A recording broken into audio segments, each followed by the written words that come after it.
Welcome back. I'm I-Team Chief Mike Magnoli. We're so glad that you're with us for the first day of the show. I'm here to bring you a live interview segment, Justice on the Ballot. It's where politics and law enforcement and the court system all come together. We'll be covering some important races in the months ahead. To begin, in Palm Beach County, our state attorney, Dave Aronberg, is not seeking re-election. Dave first won that role in 2012 and was re-elected without opposition in 2016 and 2020. And now there's a heated race to fill his spot as the top prosecutor. So voters get to decide on an all-new state attorney. Over the next 2 weeks, I'll have all of the candidates here on the sofa with us. There's 6 of them in total, and we'll be talking about their ideas and their legal experience. First up, Gregg Lerman, Democrat. Attorney Gregg Lerman is a staple in Palm Beach County's legal community. Criminal defense attorneys know his name and his face because of the high-profile cases he's taken, and he ran for judge in 2016. Didn't win. He went back to his practice. He was the founding member and a past president of the Palm Beach Association of Criminal Defense Lawyers. Highlights from Mr. Lerman's platform. He knows that drug addiction and mental health issues are often factors in crimes. If elected as state attorney, he'd like to explore expanding the availability of drug court, which currently only operates during weekday business hours. He says people with full-time jobs need more options, like a weeknight or even a weekend drug court. He says the county must do a better job protecting seniors from fraud and prosecuting the criminals who take advantage of the elderly. Lerman has represented murderers, many from headline stories in our area. And for 2 years, as a professor, he led training sessions with new prosecutors. That was at the request of the state attorney's office.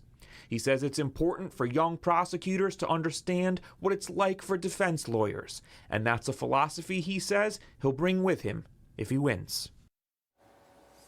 And Mr. Lerman with us now live. Greg, you've been a defense attorney for a lot of years. How does that make you qualified to be the county's top prosecutor? Well, I mean, I'll quote Dave to start with. Dave Aronberg said one of the reasons he's leaving office is because there's a need for a new perspective, a need for change in the office. I'm the change.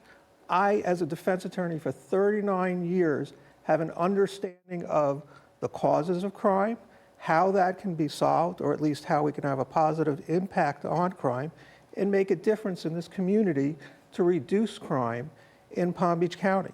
I understand what's going on. And I've touched each and every part of that office over these 39 years, be it county court, felony court, handling capital cases, the capital division, juvenile court, and out in Belglade as well in the north and south part of the county. I want to talk to you and sort of pick your brain about plea bargaining. There have been some headline cases over the past couple of months where defendants have been able to take a plea. You had the killer clown case, for instance. Defendant Sheila Keen Warren was able to plead to second-degree murder. It wasn't in Palm Beach County, but up in Martin County, you might remember the Austin Haroof case. Last minute, prosecution says, we're not going to go to trial. They accepted his not guilty plea by reason of insanity. And then just a couple of weeks ago, we had the Ferreter case. That was a child abuse, child neglect case where the mom was able to take a plea bargain. So I want to know sort of what your thoughts are about that. Do you think that that's happening too much right now? And what's your position on plea bargaining? Plea bargaining is necessary. If we don't have plea bargaining, the system breaks down. That's a reality. Not every case can go to trial. Cases need to be moved, and there's always factors involved in why cases get resolved in the way they do. All the cases that you just listed had various issues and problems for the prosecution that caused those cases to be resolved in the way they were, or had factors like the woman, the mother, who resolved the case regarding the child abuse, the child neglect case. You know, the father was already going to prison. She has children still. What impact did that have? The Haroof case up in Martin County. Clearly, that young man had mental health issues. And the state in Martin County, not in Palm Beach, but in Martin County, which is a tough county, mind you, they were convinced that they were going to lose on a not guilty by reason of insanity. So why not get a positive outcome for both sides in that particular circumstance? Let's talk about the death penalty. I think we have some video of Parkland school shooter Nicholas Cruz. There was no question. He was the guilty person there. That's Right. He did it. He was the trigger man. Killed 17 people. The jury, in his sentencing phase, decided to spare his life. What's your position on the death penalty, and if you become the county's top prosecutor, will you seek it?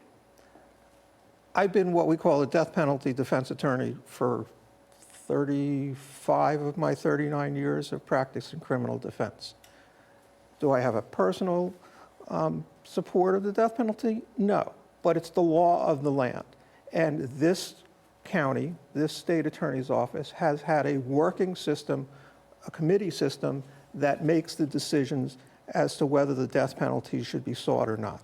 And I would continue that practice. It works. It's not sought very often in this county. It is supposed to be the rare penalty. In the case down in Parkland, it was the jury that made that decision. The judge couldn't override that decision. There were factors clearly involved in this man's mental health, and that's why his life was clearly spared in that particular circumstance. Every case is different.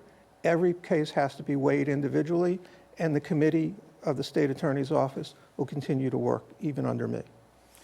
Let's talk about crimes where the victim or the perpetrator is under 18 years old. How would you handle those cases? Would there be any new rules under your leadership if you're elected?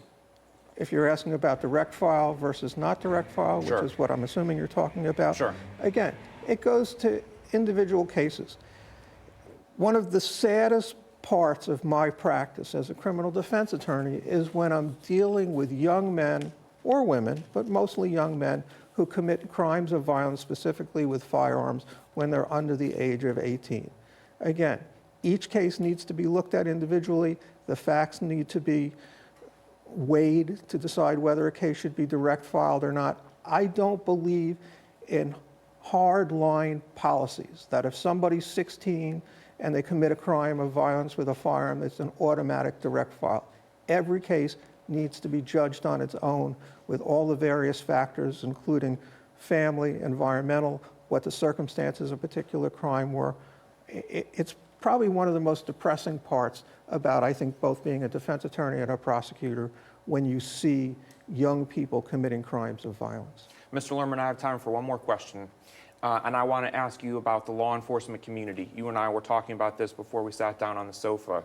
Some of your opponents have the support of various police unions, law enforcement agencies.